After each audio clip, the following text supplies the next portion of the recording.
Hi అండి, అందరికీ నమస్కారం. ఈరోజు వీడియోలో చద్దన్నం అయితే చేస్తున్నాను అనమాట. సో ఇది పాతకాలం నుంచి వచ్చిన వంట అయినా సరే ఆరోగ్యానికి చాలా మంచిది, అన్ని రోగాలకు కూడా చాలా మంచిది అంటారు. ముఖ్యంగా పేగులకైతే చాలా మంచిదంట ఈ అన్నం అయితే. సో నేను ఎలా చేస్తున్నాను అనేది చూపిస్తున్నాను. సో ఒక కప్పు నిండుగా అయితే అన్నం ఇంకాస్త తీసుకున్నాను, అంటే 3 గంటలు అయింది అటు ఇటుగా. సో అంత అన్నం అయితే తీసుకున్నాను అనమాట. నేను రైస్ ఇప్పుడే వండానండి. సో వండిన ఒక అరగంట తర్వాత అయితే నేను చేస్తున్నాను. అప్పుడు తీసిన గంజి అనమాట ఇవైతే. సో ఈ గంజి కూడా ఒక కప్పు నిండుగా అయితే వేసుకుంటున్నాను.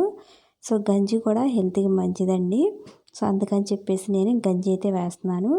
సో గంజి ఒక కప్ అంత అయితే వేసుకుంటున్నాను. ఇప్పుడు వచ్చేసి పాలు అయితే కాచి చల్లార్చాను అనమాట. సో ఈ పాలు కూడా ఒక కప్పు అన్న అయితే తీసుకుంటున్నాను. సో ఆ గిన్నెలో కొద్దిగా వాటర్ పోసి కూడా తీసుకుంటున్నానండి. ఒక కప్పు సరిపోతుంది. సో ఇవి కూడా తీసుకెళ్ళి అన్నంలో కలిపేసుకోవాలి.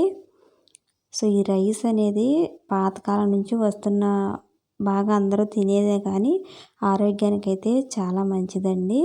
సో ఇప్పుడు ఇందులోకి పెరుగు ఒక 2 స్పూన్లు తీసుకున్నాను.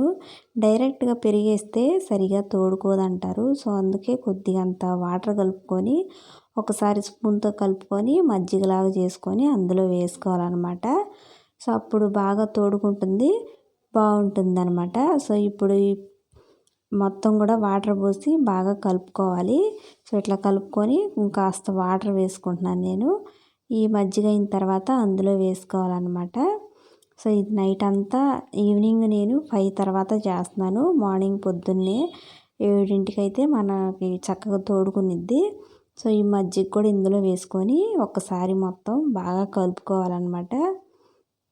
సో ఈ గంజి మొత్తం వేసాం కదా, ఇవి పాలు ఇప్పుడు వేసుకున్న మజ్జిగ ఈ మొత్తం కూడా బాగా కలిసేటట్టు ఒకసారి మొత్తం బాగా కలుపుకోవాలి.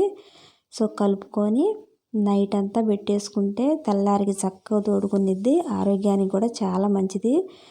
ఈ పేగులకైనా ఏమన్నా రోగాలు కూడా రాకుండా ఉంటాయి అంటే డైలీ తింటే. కానీ ఈ చలికాలంలో తినలేం, కానీ ఎప్పుడన్నా ఒకసారి ఇట్లయితే చేసుకొని తింటే ఆరోగ్యానికి కూడా చాలా మంచిది. సో ఇప్పటికీ కూడా తినేవాళ్ళు ఉన్నారు డైలీ. సో మేమైతే ఎప్పుడన్నా ఒకసారి ఇట్లా చేస్తాం అనమాట. సో ఇందులోకి ఉల్లిపాయ ముక్కలు అయితే 2 అయితే వేస్తున్నాను.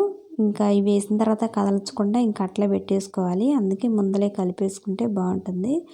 సో పచ్చిమిరపకాయలు అయితే ఒక 2, 3 వేస్తున్నాను కట్ చేసి. అంటే వీటిలో ఈ మజ్జిగ ఇదంతా పోయి కూడా బాగుంటుంది అనమాట మార్నింగ్కి అయితే. సో ఇట్లా కదలకుండా మూత పెట్టేసేసి నైట్ అంతా ఉంచుకుంటే తెల్లారికి గట్టిగా అయితే తోడుకునిద్ది. సో నేను ఇవన్నీ వేసిన తర్వాత ఇంకా కలపట్లేదు ఏమి, ఇంకా డైరెక్ట్గా మూత పెట్టి పక్కన పెట్టేసుకోవటమే.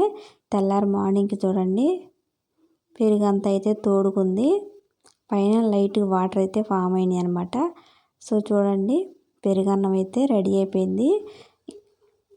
సో ఇది ఇప్పుడు శుభ్రం కలిపేసుకొని పిల్లలకు పెట్టినా పెద్దోళ్ళు తిన్నా కానీ బాగుంటుంది అనమాట.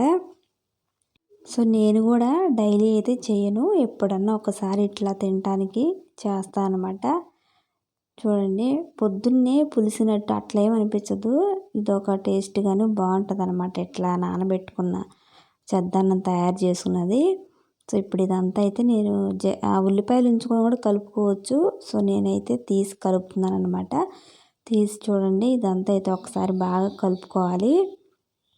చేత్తో అయినా కలుపుకోవచ్చు, నేను పిల్లలకు పెట్టాలి కదా ఇద్దరికి, అందుకని చెప్పేసి నేనైతే గంటతోనే కలిపేసుకుంటున్నాను. గంటతో కలిపి పెడతాను. సో ఇప్పుడు ఒకసారి అయితే బాగా కలుపుకోవాలి, తోడుకుంది కదా. కొద్దిగా సాల్ట్ వేసుకుంటే ఇప్పుడు చూసుకొని మళ్ళీ ఒకసారి కలుపుకోవచ్చు. సో ఫస్ట్ అయితే ఒకసారి ఇట్లా కలుపుకొని కాస్తంత సాల్ట్ వేసుకోవచ్చు. దానిమ్మకాయలు కూడా వేసుకొని తినవచ్చండి తినాలనుకుంటే. సో నేనైతే కొద్దిగా సాల్ట్ కలుపుకొని మళ్ళీ ఒకసారి మొత్తం కలిపేసుకుంటున్నాను. చద్దన్నం అయితే రెడీ అయిపోయింది. కాన్స్టిపేషన్ ఉన్నా కానీ పోతుందంట ఇది తింటే. సో ఇప్పటికీ తినేవాళ్ళు ఉన్నారు డైలీ, కాకపోతే డైలీ తినలేకపోయినా ఎప్పుడన్నా ఒకసారి తింటే ఆరోగ్యానికి అయితే మంచిది, అన్ని రోగాలకు కూడా మంచిదని అయితే అంటున్నారు ఈ చద్దన్నం. సో నేను ఇట్లా కలిపేసుకున్న తర్వాత చూడండి ఉల్లిపాయలు పచ్చిమిరపకాయలు అయితే అందులో వేసుకొని ఒకసారి కలిపేసుకున్నాను.